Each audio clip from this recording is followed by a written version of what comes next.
Hi everybody.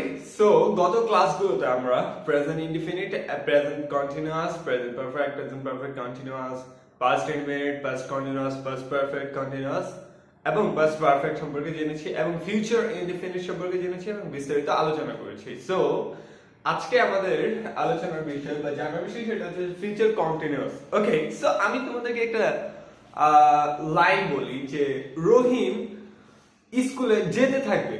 আচ্ছা, এই যে সেন্টেন্সটা এটা কোন টেন্সের মধ্যে পড়ে, কিভাবে বুঝবো যে কোন টেন্সের মধ্যে পড়ে? দেখো, এর ক্রিয়াপদের শেষে কি আছে? তে থাকবে আছে। কি আছে? তে থাকবে। এই তে থাকবে যেখানে আমরা দেখবো সেটাই হচ্ছে কি ফিউচার কন্টিনিউয়াস টেন্স। ওকে, যেমন আলামিন ভাত খেতে থাকবে, রহিম স্কুলে যেতে থাকবে, সাকিব পড়তে থাকবে। তো এই সবগুলো সেন্টেন্সই হচ্ছে কি future continuous tense. Okay, so future continuous tense এর হচ্ছে যে auxiliary verb বসে, auxiliary ভার্বটা বসে হচ্ছে will be। কি বসে? will be এবং ভার্বের সাথে কি হয়? ing হয়। সো চলো আমরা একটা एग्जांपल দেখে নিই। তার আগে হচ্ছে আমরা রুল গুলো লিখে নিই। দেখো কি ক্রিয়াপদের শেষে কি হবে? ক্রিয়াপদের শেষে তে থাকবো বা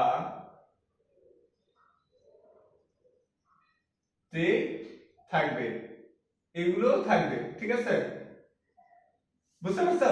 তে থাকবো, তে থাকবে, এগুলো থাকবে।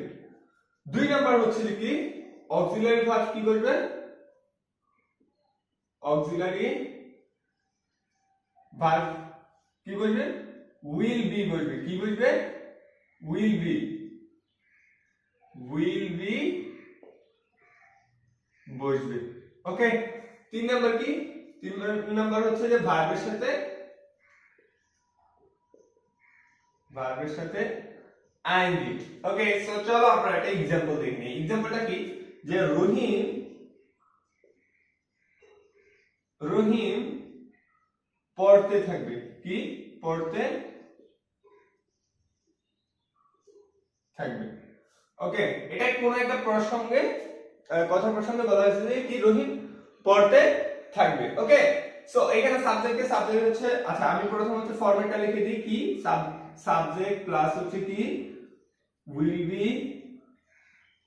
প্লাস হচ্ছে কি ভার্ব, আইএনজি তো অবশ্যই থাকবে, প্লাস হচ্ছে কি অবজেক্ট। ওকে, সো সাবজেক্ট হচ্ছে রহিম।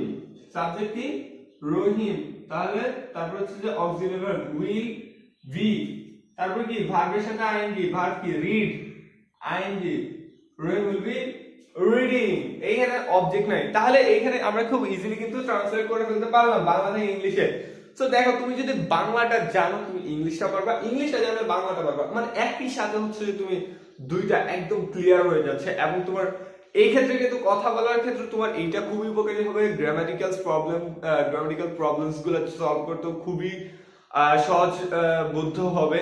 সো এই সিস্টেমে যদি তুমি টেন্সটা শিখো আর কি। ওকে, সো আশা করি ক্লাসটা তোমাদের ভালো লাগছে, আর ভালো লাগলে অবশ্যই লাইক কমেন্ট শেয়ার করতে পারো। ইউটিউবে দেখে থাকলে অবশ্যই সাবস্ক্রাইব করতে পারো। ধন্যবাদ।